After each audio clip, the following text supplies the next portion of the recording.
If you think of yourself as a physical being, good luck. But if you think of yourself as an immensely powerful spiritual being that has a physical experience created by the mind behind it all,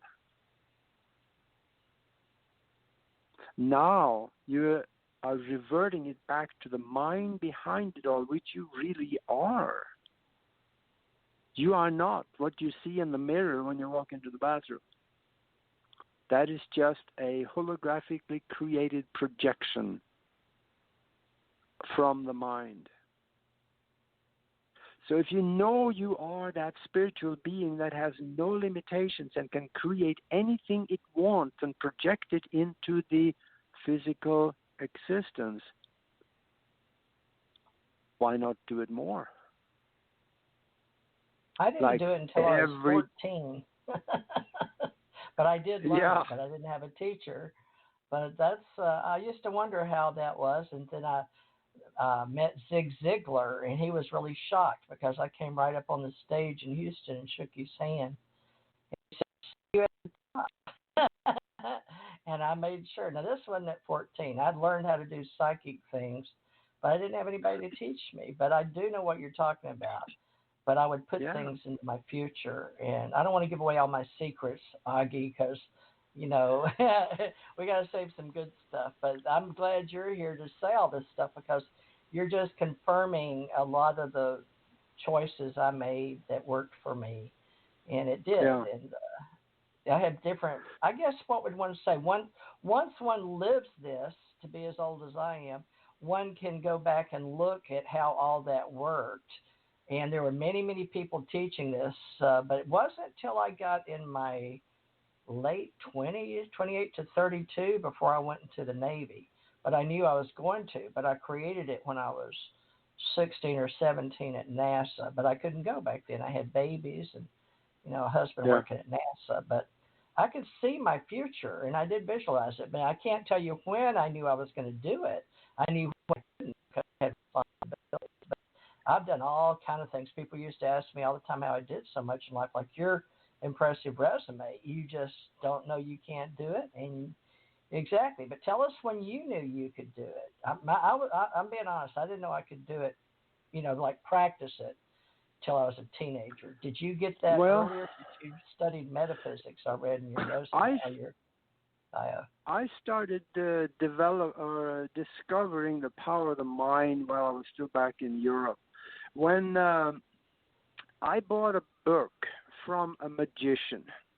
I read the book about hypnosis and thought this was so interesting. I got to do something with this. So I got a hold of that magician. that guy's name was Tore Torell, a very famous magician in Europe. And I met him, and we kind of liked each other, so we started talking, and we talked a lot. And I learned a lot of the tricks from him that actually proved to me that whatever we see around us can be changed. Let me give you an example. I'm a hypnotist, so if I put you in a soft chair and talk to you for about 15 minutes, or maybe you're one of these, you want that'll take just 5, and if I do my job right, and I tell you that when you wake up, you will see an elephant standing next to you in the room. If I did my job right, snap my finger and count you down and bring you back out, you will see that elephant. You can reach out and touch the snout on that elephant, and you will feel the rough texture of that snout. You can hear him breathing. You can smell. Doesn't smell very good. So there's the elephant. The problem is that I don't see the elephant because there is no elephant there, but you do. What happened? What happened to your real world right now? Did it go away? No. Your mind changed your real world into something that physically does not exist because you create everything that you see around you from your mind anyway. And I convinced your mind that there was an elephant standing there. So there is an elephant standing there.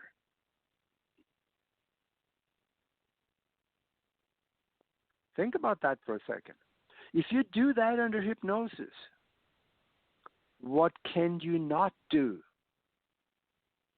I done hypnotic regressions with people and brought them back 2,500 years to speak a language that was abolished 1,000 years ago. It proves there was something there.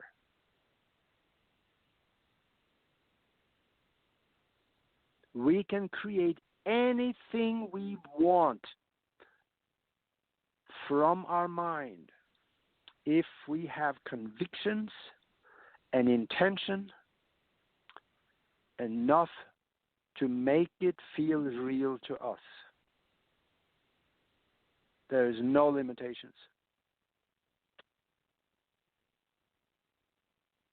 Back in Europe, isn't that kind of what Jesus was saying when he said you could, if you had the faith of a mustard seed, you could move a mountain? Absolutely. I haven't seen a lot of mountains move lately. We got a big one we got to move right now. Well, most people don't, realize that they do have this, Yeah. The thing about it is that if he said that, then it is right. He's exactly right. Same thing as, what I do, you can do and more, also says in the Bible. He's supposed to have said that too. So that means, and that story in the Bible where he walked on the water, most sane people, they laugh at that and go, yeah, sure. But I have no problem with that. Because if the mind is right, there is no limitations.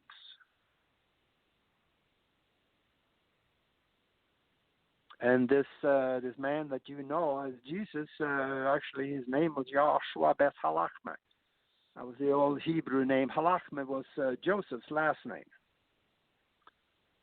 Of course, we don't really know much about him because the church don't want you to know much about him. They just want you to know what they put out, the little they put out. But there are some surviving Roman records that explain actually who he was, and he went by 3 names, but he was an incredible guy. He could do a lot of these things that they say in the Bible. He spent 10 or more years in India learning from the sages back there. And he came back. And he was speaking equality among women and men. And, that didn't go over too well with the Jews, The men, they were supreme, of course. No, it did. So he was a little different, and the Jews got scared of him. So eventually they got rid of him, so to speak. The unspeakable thing, how the Romans do unspeakable things. But also the surviving Roman records show that he did not die on the cross. So there is some fallacies in here. But I don't think we need to go down that route on this show. Now, does this mind stuff, it transcends time, right? Yes, it does. Very much so, because time, remember, time is a 3- and 4th dimensional construct of thinking. And a little hint into that, for some people that have had car accidents, right before the accident happened and you hit something, time slows down so you can see things progressing, but it is really in slow motion. A lot of people talk about that. Time slowed down before. Yeah. If time is constant, that couldn't happen. Time is not a constant.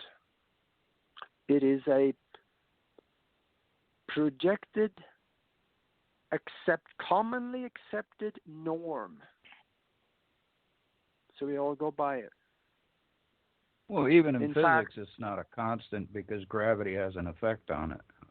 Yeah, there you go. Absolutely. And the faster you go, the slower it gets.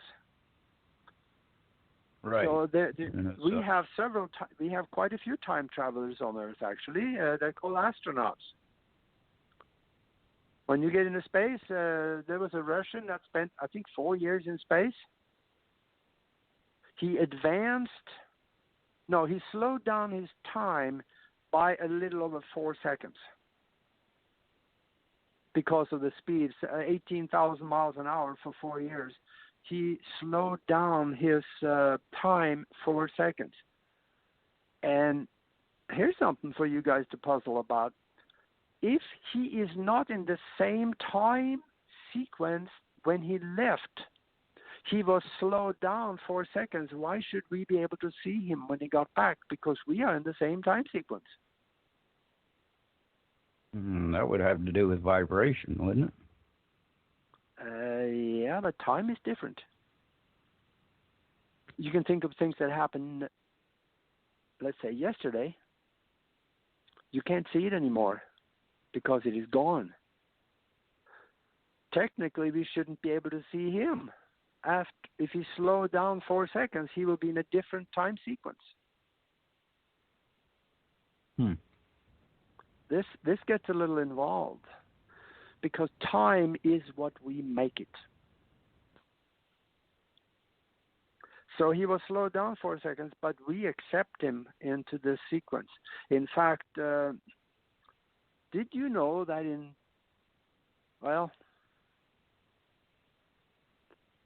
time, let me talk a little bit about the aging process is the visual progression of time within the physical. But we can stop that aging progression. I have done that.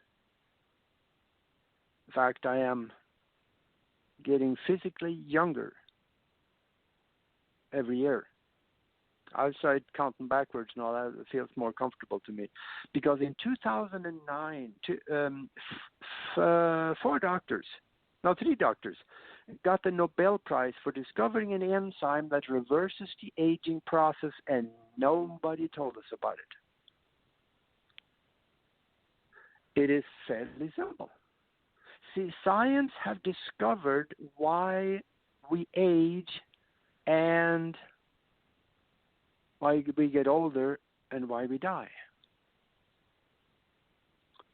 It's fairly simple. It's at the end of the chromosomes inside the cells, the chromosomes that holds our genetic code.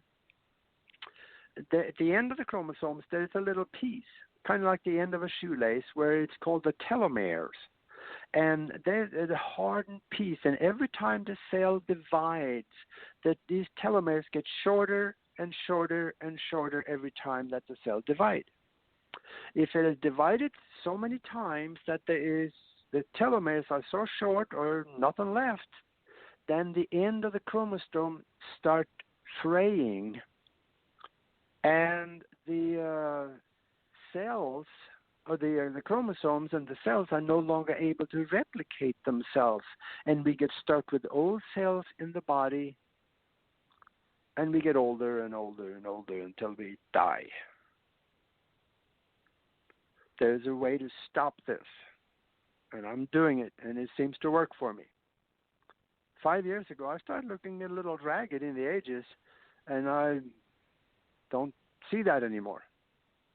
I'm 73 years old, and I don't have any gray hair, and I'm healthier than anybody I know. Work 12, 16 hours a day, every day, 7 days a week, pretty much. Got nothing else to do. And this is something that relates to time also. If people believe they're going to grow old and die, I'll guarantee you they will, because everybody dies, so I got to die too, right? Let me tell you a little story about a guy, 2 people that I found out about. One of them, he died at the age of 256 years old from an accident.